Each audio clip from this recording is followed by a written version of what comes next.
दोस्तों आज मैं आपसे बात करने वाला हूं होम्योपैथिक मेडिसिनल सिस्टम की उस मेडिसिन के बारे में जिसका कि रोगी सबसे ज्यादा चिड़चिड़े स्वभाव का होता है। यानी कि इतना ज्यादा चिड़चिड़ा स्वभाव उसका होता है कि यदि वो कोई चीज मांग रहा है और उस चीज को उसे दे दिया जाए तो भी वो उसे उठाकर फेंक देगा कि मुझे नहीं चाहिए ये चीज। इतना ज्यादा चिड़चिड़ापन उस व्यक्ति के अंदर होता है।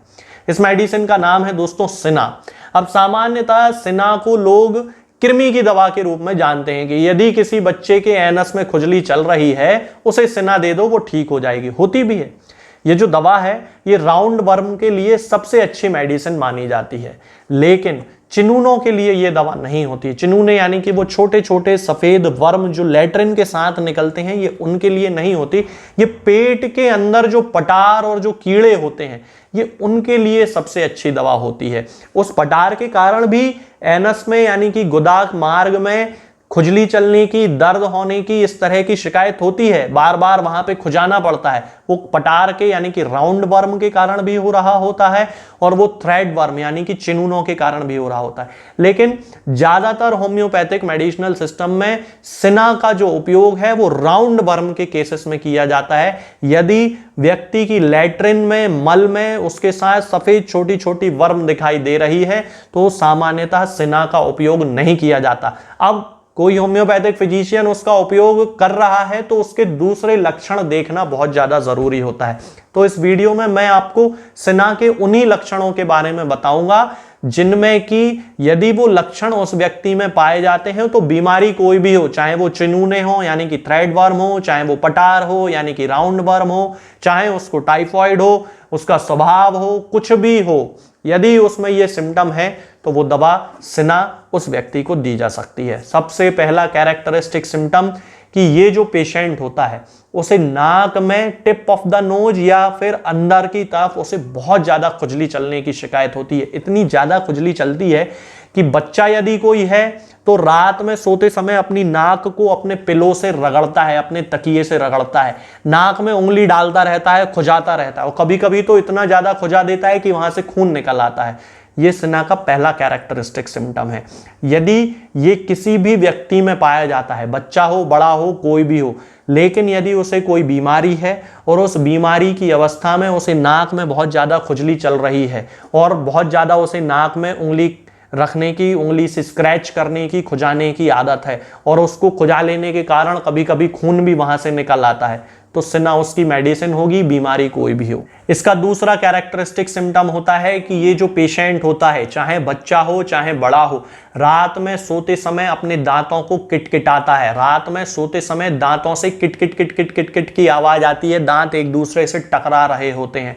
ये सिना का कैरेक्टरिस्टिक सिम्टम होता है। अब उसे बीमारी कोई भी हो, बुखार आ गया हो, बहुत तेज उसे बुखार है और बुखार के साथ ठंड लग रही है, ठंड के साथ साथ वो जब सो रहा होता है तो नाक को पिलो से रगड़ रहा होता है और दांतों से किटकिटाने की आवाज आ रही होती है, तो भी हम सिना का उपयोग कर सकते हैं। बुखार नहीं है, ठंड नहीं लग रही है, सामान्य अवस्था में भी सो रहा है और सोते समय नाक को पिलो से रगड़ रहा है, नाक में बार बार उंगली डाल के उसको स्क्रैच कर रहा है और दांतों को किटकिटा रहा है सोते समय, तो समझ जाइए कि फिर उस व्यक्ति को सिना ही देने की जरूरत होती है, बीमारी उसकी कोई भी हो।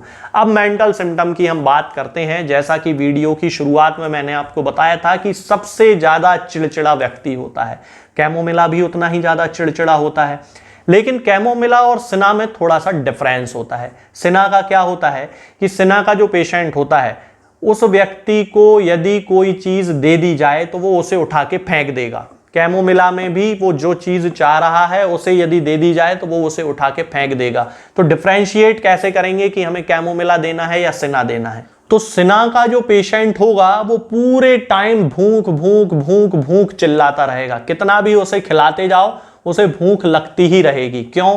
पेट में कीड़े हैं, वो जो खाना खा रहा है वो बहुत जल्दी जल्दी डाइजेस्ट हो रहा है, उसे जो उसके शरीर में जो न्यूट्रिशन पहुंचना चाहिए वो नहीं पहुंच रहा है, तो बार बार भूख लग रही है। सिना का पेशेंट है, चिल्ला रहा है, चिड़चिड़ा व्यक्ति है, भूख बार बार लग रही है, स्वभाव बड़ा गर्म स्वभाव है, चीज हाथ में दे रहे हैं जो वो मांग रहा था उसके बाद भी उसको एक्सेप्ट नहीं कर रहा है, फेंक दे रहा है, सिना का पेशेंट है। कैमोमिला बड़ा अलग टाइप का है। उसे भूख नहीं लग रही है, गुस्सैल है, चिड़चिड़ा है, लेकिन उसे इतनी ज्यादा बार बार भूख नहीं लगती क्योंकि उसमें वर्म की कोई भी शिकायत उसे नहीं है। तो यहां पे हम सिना और कैमोमिला को इस तरह से भिन्न भिन्न कर सकते हैं, इस तरह से हम डिफरेंशिएट कर सकते हैं। इसके अलावा जो बच्चे रात में सोते समय बिस्तर में पेशाब कर देते हैं, यानी कि बेड वेटिंग की जिन्हें शिकायत होती है, अब कई बार तो ऐसा होता है कि 15-16 वर्ष के बच्चे तक बिस्तर में पेशाब कर देते हैं, तो आपको अगर याद हो तो मैंने क्रियोजोट का एक वीडियो बना के डाला था। उस वीडियो में मैंने आपको बताया था कि 15-16 वर्ष तक की उम्र का बच्चा भी बिस्तर में पेशाब कर देता है। अब यहां पे सिना हम उस व्यक्ति को दें, उस बच्चे को दें, या क्रियोजोट उस बच्चे को दें, कैसे डिफरेंशिएट करेंगे मैं आपको बताता हूं। क्रियोजोट का जो पेशेंट होगा वो रात में सपना देख रहा है कि वो पेशाब करने गया है, बाथरूम में जाके उसने यूरिन कर दी, जबकि उसने बिस्तर में पेशाब कर दी है। ये क्रियोजोट का पेशेंट हो गया। और सिना का जो पेशेंट होगा वो कैसा होगा कि उसको वर्म्स के कारण उसकी यूरिनरी इन्फेक्शन हो गया है, और उस यूरिनरी इन्फेक्शन के कारण उसको वहां पे बहुत ज्यादा इचिंग हो रही है, और फिर रात में सोते सोते वो बिस्तर में पेशाब कर देगा। क्रियोजोट का जो बच्चा होगा उसे बार बार भूख नहीं लगेगी। सिना का जो बच्चा होगा वो गुस्सैल स्वभाव का होगा और उसे बार बार भूख लगेगी। क्रियोजोट का जो बच्चा होगा वो गुस्सैल स्वभाव का नहीं होगा। ये हम दोनों में डिफरेंशिएट कर सकते हैं कि हम उस बच्चे को जो कि बिस्तर में पेशाब कर रहा है उसे हम क्रियोजोट दें या फिर हम उसे सिना दें। इस तरह से हम दोनों को समझ सकते हैं। अब वीडियो की शुरुआत में मैंने आपको बताया था कि ये जो सिना है ये राउंड वर्म के लिए यूज की जाती है, थ्रेड वर्म के लिए यूज नहीं की जाती, यानी कि पेट की पटार के लिए यूज की जाती है। जो लंबी लंबी जो वर्म्स होती हैं उनके लिए यूज की जाती है, ना कि छोटे छोटे चिनूनों के लिए। तो ये जो मेडिसिन है सिना, अब चूंकि लक्षण लगभग सेम होते हैं इसलिए यहां पे एक डॉक्टर ही डिसाइड कर सकता है कि उस व्यक्ति को सिना देने की जरूरत है या फिर कोई और दवा देने की जरूरत है। ये लेकिन हमेशा ध्यान रखना चाहिए कि ज्यादातर चिनूनों के केस में या थ्रेड वर्म के केस में सिना का उपयोग नहीं किया जाता है। अब जिन व्यक्तियों के पेट में राउंड वर्म्स होते हैं या टैप वर्म्स होते हैं, बड़ी बड़ी पटारें होती हैं, उनके लिए एक सामान्य एक नुस्खा भी यूज किया जाता है कि कद्दू के जो बीज होते हैं उनका ऊपर से छिलका निकाल के उनके अंदर जो गिरी होती है उस गिरी को थोड़ी बहुत मात्रा में देने से वो जो वर्म्स होते हैं वो मर के बाहर निकल जाते हैं, उन्हें पूरा निकल जाने देना चाहिए। इसके अलावा कुछ लोग कैस्टर ऑयल का भी यूज करते हैं तो उसका भी उपयोग किया जा सकता है। अब यदि किसी बच्चे को चिनूने हैं, यानी कि जिनकी मैं शुरू से आपसे बात कर रहा हूं कि थ्रेड वर्म जो कि लैट्रिन के साथ सफेद सफेद कलर के छोटे छोटे कीड़े निकल रहे हैं, उनके लिए हम होम्योपैथी में क्या कर सकते हैं। तो होम्योपैथी में चैलॉन नाम की एक दवा आती है। इसके मदर टिंचर की 5 बूंद सुबह और 5 बूंद शाम को आधे कप या 1 कप पानी में मिलाकर 2-3 दिन देने से ही पेशेंट के, चाहे वो बच्चा हो चाहे वो बड़ा हो, ये जो चिनूनों वाली समस्या जो होती है, यानी कि लैट्रिन में सफेद सफेद कीड़े निकलने की जो समस्या होती है वो पूरी तरह से खत्म हो जाती है। और उसके बाद उसे जो एनस के आसपास या गुदा मार्ग के आसपास जो उसे खुजली चल रही होती है वो भी पूरी तरह बंद हो जाती है। तो ये जो सारे सिम्टम्स मैंने आपको बताए दोस्तों, अलग अलग सिम्टम के बेसिस पे ही होम्योपैथी में अलग अलग दवाएं दी जाती हैं। तो आप इन सिम्टम्स का ध्यान रखा करें, इन लक्षणों का ध्यान रखा करें। जो लक्षण जिस दवा से मैच कर रहा हो उस समय वो दवा दे देनी चाहिए, उससे जो व्यक्ति है वो पूरी तरह ठीक हो जाता है। और इस बात का ध्यान रखना चाहिए कि ये जो दवाएं हैं वो हमें व्यक्ति को खाली पेट देना चाहिए, यानी कि या तो वो खाना खाने के आधे घंटे पहले दवा खा ले या फिर खाना खाने के 2-2.5-3 घंटे बाद दवा खाए, जबकि मुंह में किसी चीज का कोई स्वाद ना हो।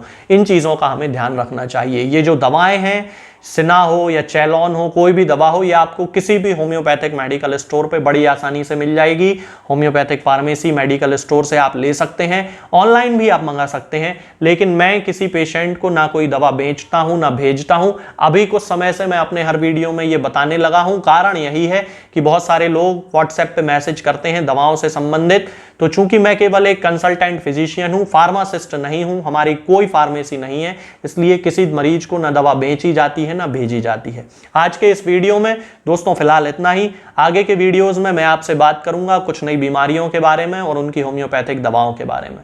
तब तक के लिए जय हिंद, जय भारत।